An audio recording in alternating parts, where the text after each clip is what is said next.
And that's because the camera was back there. Good afternoon. Welcome to the Meltdown. Folks, I hope you're having a great day. I'm in a pretty good mood. Michael and I are having our usual banter pre-show. Gold had its biggest day in 3 weeks, up about 1.8%. Of course, the debate that will rage is, were there more buyers than sellers today? Or was it just a correction because India is rallying and maybe they're going to drop the duty on gold? Of course, all four of the major precious metals were up, and they ranged from about 1.5% to just under 3%. This is that time where I don't really want to get into gloom and doom, and I'm not trying to prognosticate the near term. There are as many people calling for a floor, a bottom, a drop in the metals, in the precious metal side, and ultimately, sorry about that, folks. I'm interested in owning tangible assets from a simple standpoint that if demand increases and goes over the top of supply, then we're going to find ourselves in a position of seeing the premiums rise. Now, that's what all this really boils down to, because we're still trading at over a 25% premium to buy 1 ounce silver American Eagles in bulk. That's 500 coins or more. Anything under that number, and all of a sudden the premiums go higher. Now, I do like junk silver. I like dimes, quarters, and half dollars. Doesn't really matter when they were struck, as long as it's from 64 back. You can buy 40% half dollars, 65 to 70, and they're a really great value. Now, markets move quickly, and it's really important that you understand when you're taking a position in the most common material, it doesn't mean that you're paying too much when you buy a $2.50 Indian gold piece and you pay about $300. That's somewhere pretty close to the spread for $2.50 Indians. They trade at a premium, $2,900 an ounce. But you're looking at the internet, and you're finding 1 ounce gold coins between $1,285 and $1,300 an ounce, and you want to own them. And of course, you get a dealer who will tell you that 1 ounce gold coins are primarily investor value, low premium, and you don't want to pay that premium. You don't want to pay $290 for a 10th ounce $2.50 Indian. But I can tell you that the spread is about as tight on the $2.50 Indian as it is on the 10th ounce gold American Eagle. And markup is different than spread. See, this isn't a simple, what am I looking at, how do I figure it out kind of a program off the internet. The internet doesn't have knowledge. The internet just has information. And you've got to have somebody who knows how to decipher the information.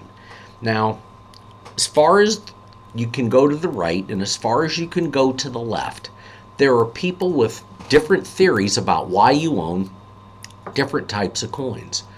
I can tell you firsthand that there are $20 gold pieces that are coming up next week, and they will be auctioning. One in particular is already got a bit over $140,000. That means with the hammer, the auction fee, the bidding is at $164. Folks, that's an amazing piece. It's already traded for more in the upcoming sale than what the coin sold for the last time it was on the market. It's important to find rare coins.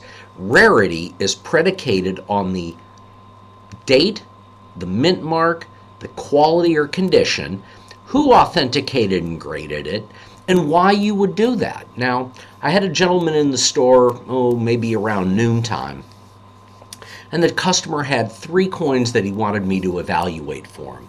The first coin, a gold coin, was a $2.50 Indian gold piece, and whether or not you read the red book to get the characteristics to determine the quality of the coin, you look at the shoulder on the reverse where the eagle is, and if it's flat and smooth, then that's a coin that was circulated primarily. So this is a coin that had a value, a bid value of about $270. Told the man that it was worth about $265. Got to make a couple of percentage points on it. But it wasn't worth spending the money to get the coin third-party authenticated and graded, because once he got the grade and got the coin put in the holder, it was still going to be worth the same amount of money, and it was just going to take however long to certify that piece to yield out the amount of money that I'd quoted him, $265, and he'd have spent $25 to $40 to get that plus postage. Now, the other two coins were an 1883 Carson City Morgan dollar and an 1884 Carson City Morgan silver dollar. One of the coins was what we call a slider. That's high-end AU. The other coin clearly was uncirculated. Now, the difference in value was that the coin as a slider was worth about $150. As an uncirculated coin, it would have been worth about $180 to $200. My problem with that coin is that no matter what you spend on it, it doesn't affect the value of a slider Carson City Morgan dollar. The 1884 Carson City dollar, as a mint state 60, up to mint state 63, wouldn't warrant the money spent to get it third-party authenticated and graded. So there are certain times where the knowledge comes into play, more so when I'm buying them as opposed to when you're looking to try to figure out what you should be getting or what you should sell them for. And sure, you can go on Craigslist or eBay or any of the other sundry sites that are out there. Coins in and of themselves are not rare. Money and liquidity are rare. Coins, there's billions of coins. And today, if an investor wanted to spend $10 to $100 million in gold, he'd own a lot of different types of gold coins, but we could probably pull the trigger on that order and take a lot of material down. You would be buying circulated everything to uncirculated everything. And you'd own coins that are on top of the melt value or the spread. And you'd own expensive coins, $100,000 coins. And there's a reason to own them. Today's trading day allowed gold to have a positive day. In the aftermarket, after the market closed, it's starting to trade down a little bit. Now, I can tell you the price of gold traded about 0.5% higher than it is right at this moment. And I can tell you that all the metals have started to pull back a little bit in the aftermarket. But that's okay. This is not a get-rich-quick scheme. This is about protecting some of what you've got. Now, I try to explain to clients that it's not just about the quality, it's not about the look. Sometimes it's just about owning it and having it where you can fall back on it. I remember when gold was $250 an ounce, and I would give a couple of small gold coins, 20 francs to be exact, and you could carry them around and they were worth 50, 60 bucks. Well, today that coin's 250 bucks. And back in 1999, when gold bottomed around 252, 254, I was involved in a big trade. And it worked out really great. In 4 trading days, the market went up by almost 40 percentage points. Markets get volatile. And I'm looking at the Nikkei and the Dow Jones Industrial Average, and I can tell you that they've closed back to within about 1% of each other. And that's a major turning point. The dollar's had a great day. Oil is down heavy, 3%. But if you look at the foreign exchange rates, the Forex, the yen, the won, and the Aussie dollar are up as the dollar went up. and you wonder what all that really means in the big picture. And what it means is that nothing's taken place on a global arena to affect the markets more than just guys making money and guys losing money. I worry about diversification, the ability for people to take things and crack them out of their holders or cut them out of their sleeves to manipulate and affect lives happens all the time. And so people will take coins that are graded from ANAX or NGC or PCGS and move them around and sell them wholesale or retail and sell them raw, thinking that they're really doing a great service for themselves, their families, but what they do really is they impact negatively. And so this is that time where I want you to be able to sit with a yellow pad, and I want you to be able to come up with a strategy as to why you do this. I don't want you to rely on an uneducated friend, spouse, salesperson who's just giving you information from the standpoint of giving you the information, because it just doesn't work out that way. My point is that when I look at inventory, I look at inventory as things that are immediately barterable. I love mint sets and proof sets. I like them from the 60s back. I like them from the 90s forward. I love silver coins and I love clad coins. I like high-grade coins. Whether they're a good investment or not depends on the strategy and the objectives that you set forth in the portfolio. See, it's one thing to say what you're going to do and then turning around and doing it differently. And then people get caught. And when they get caught, that's when the real doo-doo hits the fan. Now, folks, I want you to understand that owning multiple types of coins and multiple qualities is the theory of structure. It's how you go about, based on your age, your goals and objectives, how you move forward, and how you're going to affect families. See, your legacy is one thing. The generational benefit or the generational curse that you bring is another. And so watching what people are doing, that's one thing. Watching how they start to shed the responsibility or the liability is another. So what I mean by all of this is that you stack your double row red boxes and you own everything from colonial coins all the way through $20 gold pieces. You own coins with pedigree. Now, I picked on the 1881 San Francisco dollar earlier, and I pick on that coin because it's one of the most common silver dollars in the marketplace. I use online auctions to make the comparison so you understand why. But ultimately understanding that you can look at multiple coins graded by multiple companies, same grading company. You can compare a PCGS coin to a PCGS coin. You can look at the toning of a coin. An 1882 San Francisco Morgan silver dollar in mint state 64 is a coin that shouldn't sell for more than about $70. But you can find them online for as much as $2,200.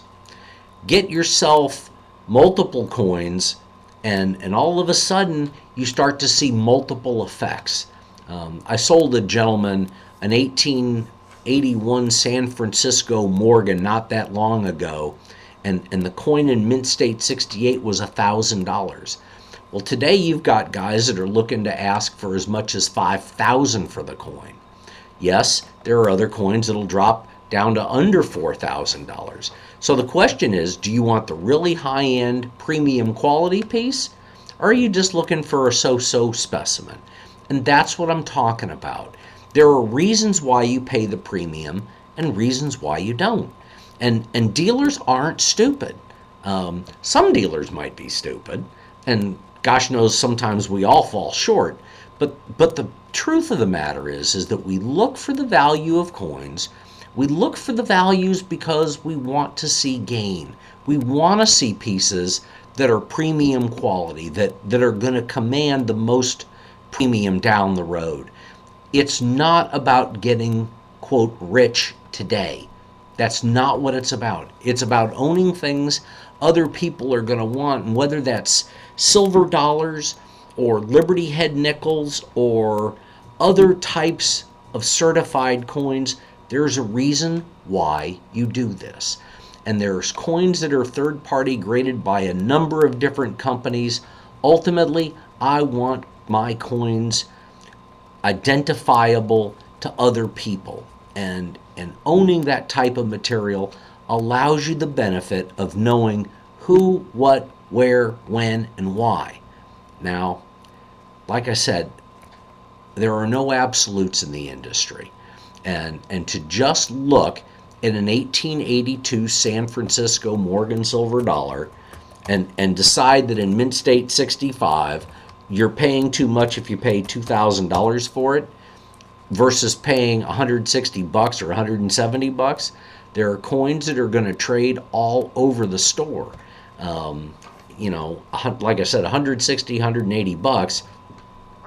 But get to the Morgan dollar in mint state 65 deep mirror proof, like that's over $3,000. There are coins that are $170, but there's coins that are going to trade for almost $1,000. And you can't just arbitrarily say this is what the value of that coin is. It just doesn't work that way. It's important to understand why we do some of the things that we do. I want to say that when you build a portfolio, when you put different types of coins in your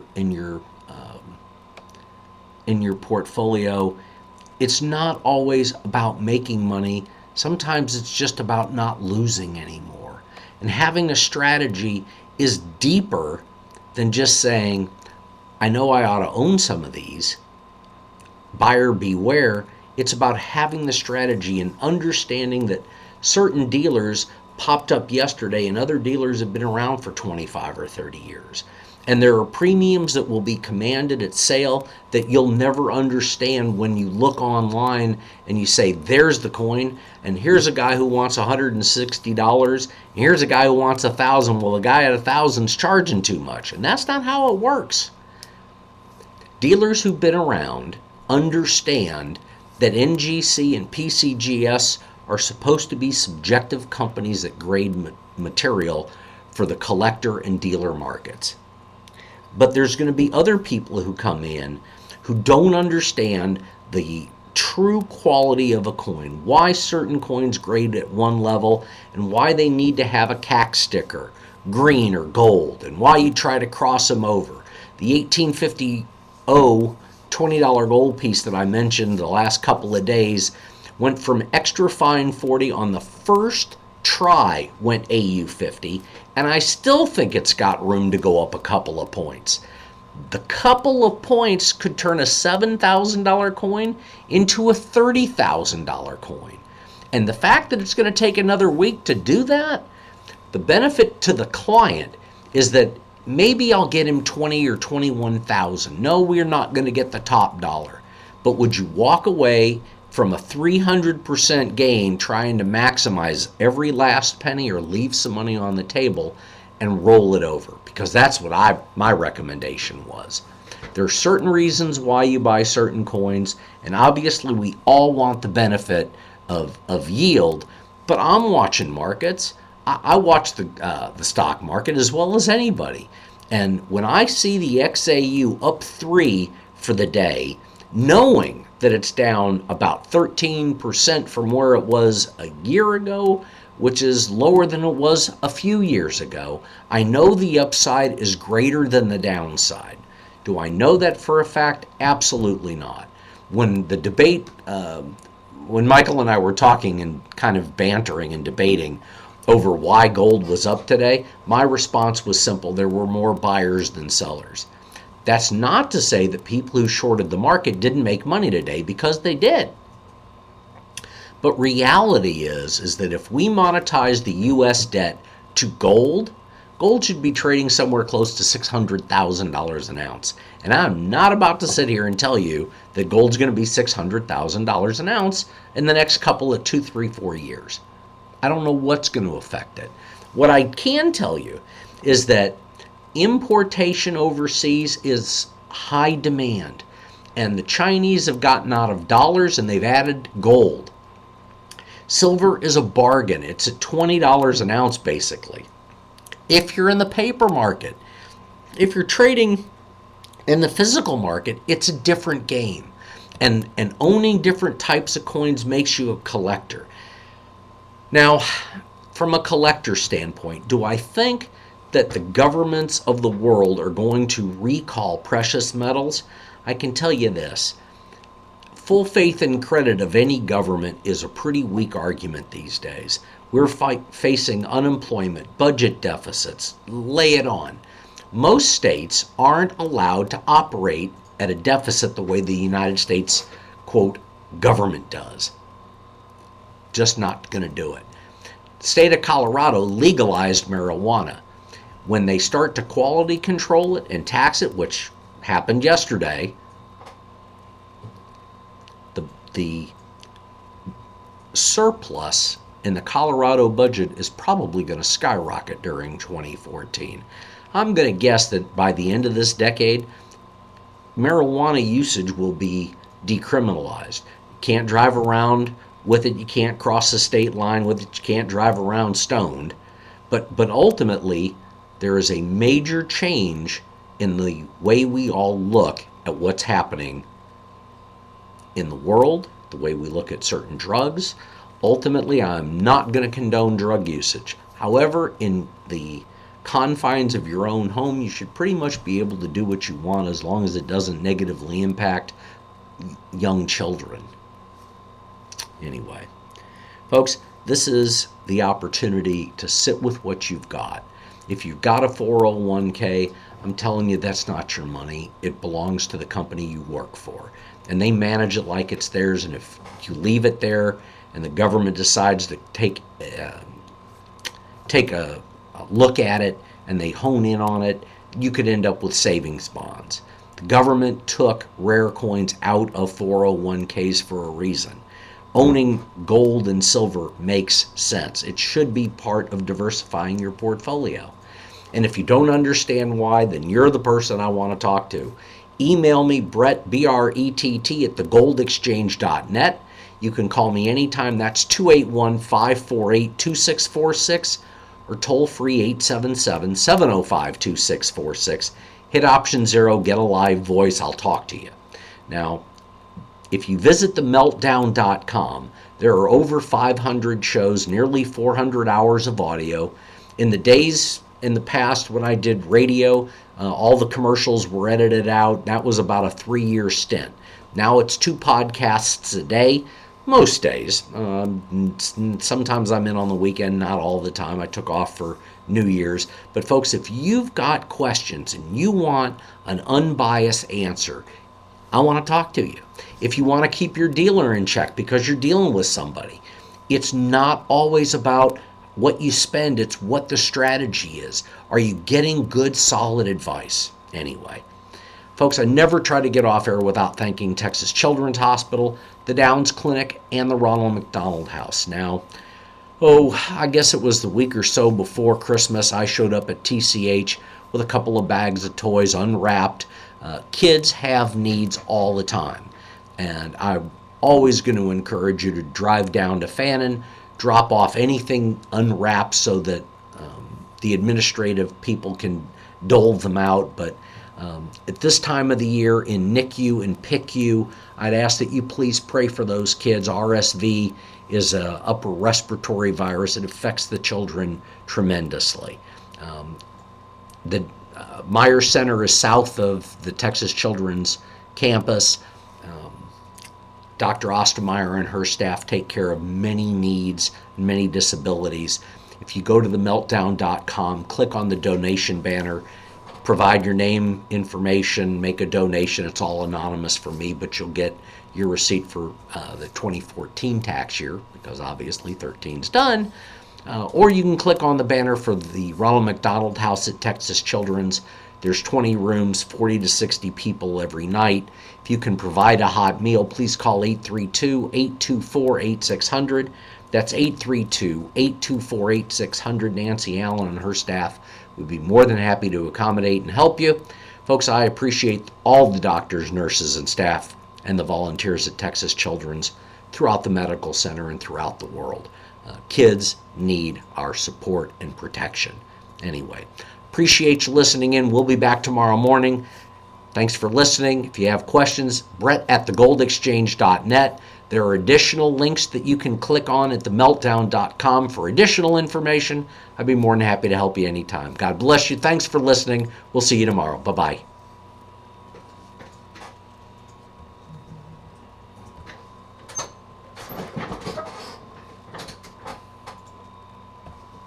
Da, da, da, da, da. Leave this page.